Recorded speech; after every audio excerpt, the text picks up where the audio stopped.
자, 이번에는 다각 측량을 수행하는 과정에서 각 관측의 오차를 어떻게 찾나를 먼저 찾아보겠습니다. 자, 폐합 트래버스의 오차, 폐합되는 트래버스의 오차예요. 이건 결합 트래버스에서는 구할 수가 없는 겁니다.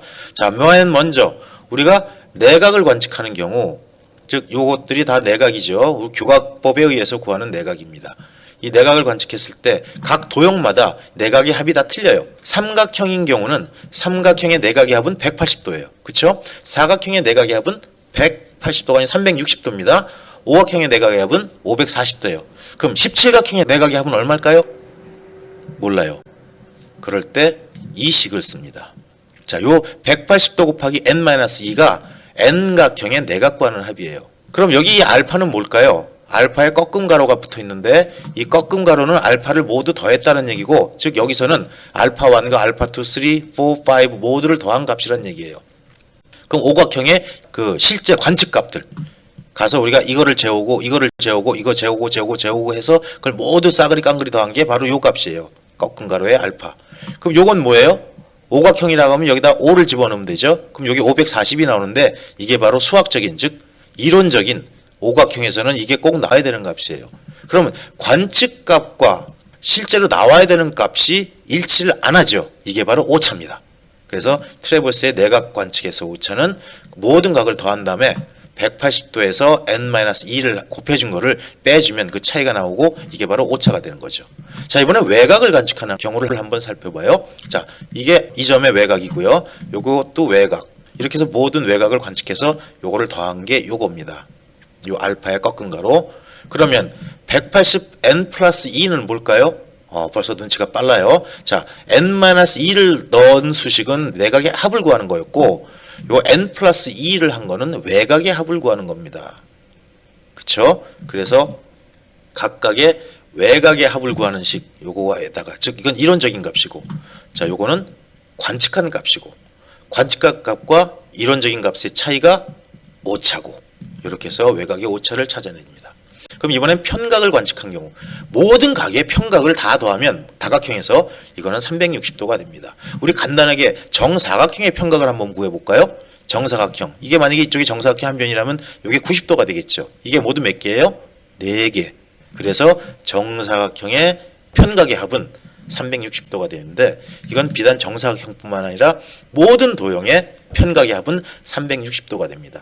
이론적인 값이죠. 이거는 뭐예요? 우리가 실제로 관측해온 값들을 모두 더한 거예요. 즉 이거에서 이거를 빼면, 즉 관측값에서 이론적인 값의 차이가 뭐다? 이게 바로 오차가 되는 거죠. 그렇죠? 어려운 거 하나도 없어요. 결합 트래버스는 어떻게 그럼 오차를 계산합니까? 자, 이건 조금 다른 방법이에요.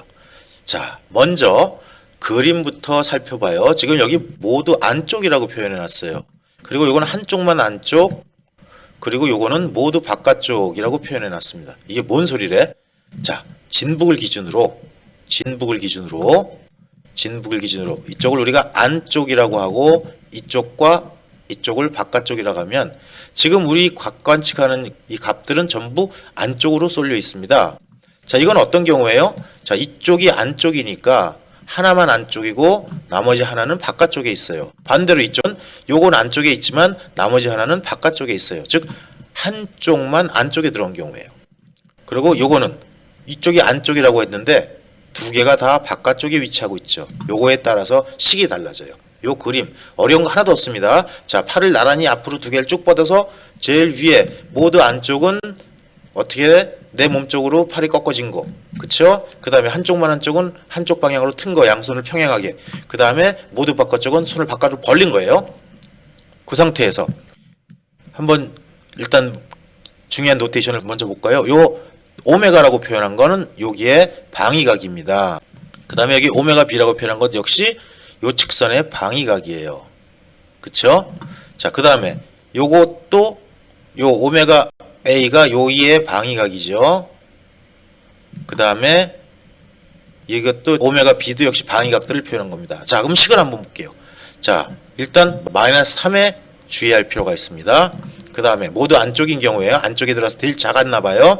그 다음엔 둘 차이가 나요. 플러스 2가 넘어갔어요. 그래서 마이너스 3, 마이너스 1 이런 식으로 규칙적으로 움직입니다. 즉 모두 안쪽일 때는 마이너스 3, 하나만 한쪽에는 마이너스 1. 여러분 벌써 눈치챘어요. 그 다음에 몇 차이가 날까요? 그렇죠. 둘 차이가 나요. 그럼 둘 차이가 나면 n 플러스 1이 되겠네요. 그렇죠. 이렇게 공식을 비교하면서 외워야 돼요. 안 그러면 무턱대고 외우면 굉장히 어렵습니다. 자, 그리고 이제 기본적인 거, 공통적인 걸 볼까요? 첫 번째 방위각 빼기 맨 마지막 방위각이에요. 첫 번째 방위각 빼기 맨 마지막 방위각. 그 다음에 이건 뭐예요? 각 측각들을 모두 더한 값입니다. 역시 똑같죠? 첫 번째 방위각 빼기 마지막 방위각. 측각의 합. 또 여기도 첫 번째 방위각 빼기 마지막 방위각. 그리고 측각의 합. 그쵸? 다 똑같습니다. 그리고 뭐만 차이가 나요? 180도 곱하기 n-3이냐? 180도 곱하기 n-1이냐? 180도 곱하기 n 플러스 1이냐? 요거에 따라서 계산식이 달라집니다. 요 결합 트레버스의 오차는 시험 문제에 굉장히 많이 나옵니다. 계산 문제로 아주 내기 좋은 문제예요. 그러니까 여러분들이 요거는 여러 번 계산을 해서 숙달을 할 필요가 있는데 일단 공식을 무식하게 외지 말란 얘기입니다. 세 개를 비교해 보면서 어떤 차이가 있나를 생각하면 공식이 쉽게 한 번에 눈에 들어와요. 그러면 공부할 때 굉장히 효율적이고 시간을 절약할 수가 있습니다.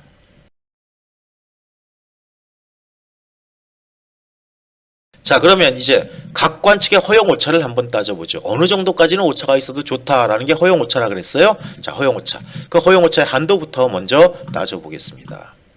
자, 이 허용 오차의 한도는 이 n개 각의 각오차 곱하기 루트의 관측 각의 수, 몇 개, 넘버예요. 이렇게 표현합니다.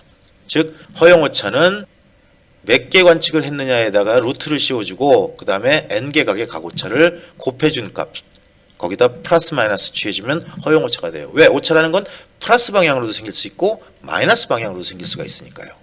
자, 그럼 허용 오차는 어떻게 정의되느냐? 시가지, 평탄지, 산지, 복잡지 이렇게 있는데 어디가 제일 땅값이 비싸요? 시가지가 비싸요. 그럼 시가지의 허용 오차는 엄격해야 되죠. 많이 틀리면 안 되죠. 그래서 값이 제일 작아요. 이것도 여러분들이 수치를 공식을 빨리 캐치하는 방법입니다. 즉 시가지니까 엄격하게 봐야 돼. 그럼 허용 오차가 적을 수밖에 없죠. 자, 그래서 0.3 곱하기 루트 n에서 0.5 곱하기 루트 n. 요거는 분단입니다. 분단위. 그럼 이건 같은 식이에요. 초단위로 계산했을 때. 무슨 소리냐? 0.5분이란 말은 뭐예요? 2분의 1분. 즉 60초의 반, 30초죠. 똑같은 식입니다. 이렇게 썼을 뿐이에요. 자, 그 다음에 평탄제는 0.5 곱하기 루트 n. 이거 역시 0.5분이면 30초네요. 그 다음에 1분이면 60초네요. 30초에서 60초. 그 다음에 산지와 복잡지에서는 1.5 루트 n 분. 1.5는 하나하고 반이죠. 하나하면 60초고 반하면 30초고 합쳐서 90초. 그래서 중요한 거는 뭐다? 유수치도 물론 알아야 되지만 평탄지보다 시가지가 더 정확해야 되고 산지 복잡지보다는 평탄지가 더 정확해야 된다라는 거를 기억을 하셔야 됩니다. 자, 그럼 이번엔 오차를 배분해요. 오차가 나타났을 때 오차를 그냥 놔두면 안 돼요. 허용오차 안에 들어왔을 때의 경우입니다. 허용오차 안에 안 들어왔다 그러면 어떻게 해요? 뭘 어떻게 해? 아깝지만 다시 측량해야 돼. 다 버려야 돼. 하지만 허용오차 안에 들어왔다. 그러면 일단 합격. 근데 그냥 놔두면 안 되고 오차를 각각에 맞도록 배분해 줘야 돼요. 그래서 정확도가 같을 때에는, 즉 정확도가 같다는 얘기는 뭐죠? 같은 조건일 때, 즉 경중률이 같을 때란 얘기예요. 이때는 오차를 각의 크기에 상관없이 똑같이 나눠주면 돼요. 근데 정확도가 다를 때, 즉 경중률이 다를 때, 즉 조건이 다를 때는 경중률에 맞도록 경중률에 비례해서 오차를 배분해 줘야 됩니다. 또 변의 길이의 역수에 비례해서 배분한다. 이건 앞에서 우리가 경중률을 다룰 때 다 다뤘던 거예요. 길이가 길면 길수록 정확도는 어떻게 된다? 떨어진다 그랬잖아요. 그렇죠? 이런 내용을 참고하면 우리가 각관측의 허용오차를 구하는데 쉽게 접근할 수가 있습니다. 허용오차는 굉장히 중요한 내용이에요. 항상 우리가 관측을 해서 허용오차 안에 드느냐 안 드느냐가 중요하고, 든다, 물론 안 든다 그랬을 때는 무조건 다 때려치고 재측을 해야 되고 다시 측량을 해야 되고, 된다 했을 때는 균등하게 적절하게 배분을 해주는 게 중요하다는 얘기입니다.